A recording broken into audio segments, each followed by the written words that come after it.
Our story begins 1 year after the events of Kingsman and the Secret Service. Eggsy, Taron Egerton, is now the new Galahad, with Roxy, Sophie Cookson, still filling the role of Lancelot. Eggsy is now also living in Harry, the former Galahad's apartment in London, with JB, his puppy from the first movie, and Tilda, Hannah Olstorm, the Swedish princess held captive by a Richmond Valentine, also in the first film. By all appearances, things seem to be on the up for the impoverished young man turned super spy. But life takes a sharp left turn and crashes into bad times when a former Kingsman hopeful and all-around upper-class jackass, Charlie Heskett, Edward Holcroft, turns up like he's Bucky Barnes and Eggsy is his Captain America. Charlie naturally tries to beat the piss out of his old rival, but Eggsy prevails. Charlie is revealed to be working for Poppy, Julianne Moore, a one-time aspiring pharmaceutical CEO who, for some reason, walked away from the proper medical business to become the biggest drug lord in the world, to the point that her illegal business is on par with most proper businesses. Poppy has decided that she is tired of having to hide away from the world because of her business being unlawful. So she's decided a new plan to force countries to allow for her products to be deemed lawful. Step 1. Blow Kingsman to hell. They're already on to her thanks to Charlie's attack on Eggsy. Step 2. Poison all illicit controlled substances across the world, leaving the hundreds of millions of people in risk of dying, even if they only took the drugs once, or were the child of women who took drugs while pregnant, or a victim of a sex trafficking ring who was forced to take drugs to become more compliant. Step 3. Broadcast this to the entire world to let people know they're screwed unless they have her cure. Step 4. Tell the president that if he ends his war on drugs by legalizing marijuana, cocaine, heroin, and other controlled substances, and formally pardons Poppy and her organization from any crimes they have committed as they form a more proper business, well, she'll give out the cure. The president, or the reasonable man, says to, "Let the junkies die!" Eggsy and Merlin, Mark Strong, manage to survive the attack on Kingsman, and knowing what they know, decide they're obviously in need of some help. So the duo then decide to head to Kentucky to contact Statesman, the American counterpart to Kingsman, where we're reintroduced to Eggsy's very own mentor, assumed dead, Harry Hart, played by Colin Firth. And that's where I'm going to cut off this summary because spoilers. Pros. Taron Egerton is on his A game here. He is effortlessly likable in the role of the British Han Solo, aka Eggsy, aka Galahad, and excels in both the comedic and dramatic beats, and does a fantastic job of selling it in the action beats. Pedro Pascal of Game of Thrones fame is absolutely on his A-game as well, with charisma levels that are completely off the charts, and an equally excellent grasp on the action beats involving his character. Mark Strong is a welcome presence in the role of Merlin, stoic, intelligent, and presenting a quiet dignity that adds just so damn much to his character. And in addition to all this, we have one final scene with his character right before the film ends that proves once and for all why he was every inch the agent as Harry and Eggsy. Speaking of Harry, well, you likely already know about his return thanks to the trailers, something Matthew Vaughn isn't too happy about. The movie actually does provide a couple extra surprises surrounding his character that I won't spoil, because unlike the marketing boys at Fox, I'm not an asinine moron. Good news, everyone! Those asinine morons who cancelled us were themselves fired for incompetence. That said, Colin Firth still sells the hell out of his action scenes, especially admirable coming from a 57-year-old man.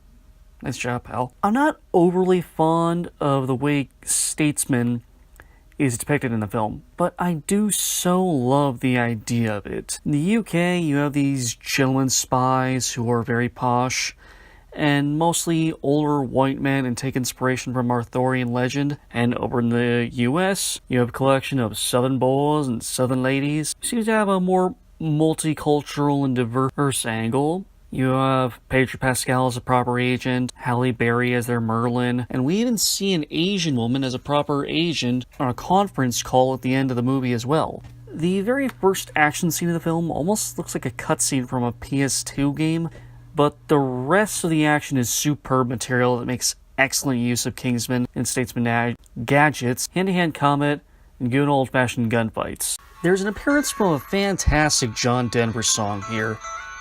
Thank you so much, 2017 Cinema, for introducing me to more fine songs to add to my iPhone. There's an extremely well-known musician that has a small role in the film as a joke, and they're absolutely hilarious. It's one of those things that can either make or break a movie, but Vaughn manages to play it as just ridiculous enough that you're laughing with the movie instead of at it. The comedy in general with this film was really on point. Like, there are plenty of moments that'll just make you laugh until you piss your pants. Cons. You know how some folks like to criticize Marvel films for not killing off characters when it would make sense to? This movie has the opposite issue. They killed off all of Kingsman. They killed Roxy. They even killed Eggsy's dog. And I don't think all of the characters left over survive. No, we got a couple more left. Vaughn is out for blood this time. Even if it's to the detriment of the story. I realize this plot is supposed to be nonsensical, but why pressure the US to ease off on drug laws? I mean, Julianne Moore is an American, so I can assume that Poppy is an American. And she would have to know how stubborn certain members of our political establishment can be about drug laws. Hell, Jeff Sessions, our current Attorney General, is literally quoted as saying, "Good people don't smoke marijuana." He literally once claimed the entire reason he never joined the Klan is because they smoke marijuana. And that man was the senator from Alabama for 20 freaking years. And let's also consider the fact that if the president is so anti-drug that he'd allow for every person who's ever consumed illicit substances that are specifically illegal in his country, but not necessarily around the world, that he would let millions of people across the planet die. That's likely something he would have made clear on the campaign trail. And also, why pressure just the US? The rest of the world is under no obligation to honor a deal made on their behalf. Why not pressure the UN? Or at least pressure the US, China, Russia, and the EU. That's 4 entities that make up, let's see here. Crap.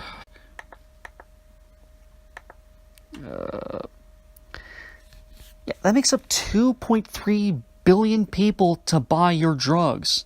I'd say there's a pretty steep increase in business versus what you got right now. Why force everyone to buy your drugs when 4 of the biggest superpowers in the world are gonna do it, and then everyone else will just follow suit because gotta follow the popular kids? If you're a fan of Jeff Bridges, you will leave this movie disappointed. If you're a fan of Channing Tatum, you will especially leave this movie disappointed. The two of them barely feature in this movie. There's a plot in the third act where one of the main characters is revealed to be a traitor. It completely comes out of left field and isn't really developed very well or hinted at before that point. And it really wastes a character who is one of the best parts of the whole movie.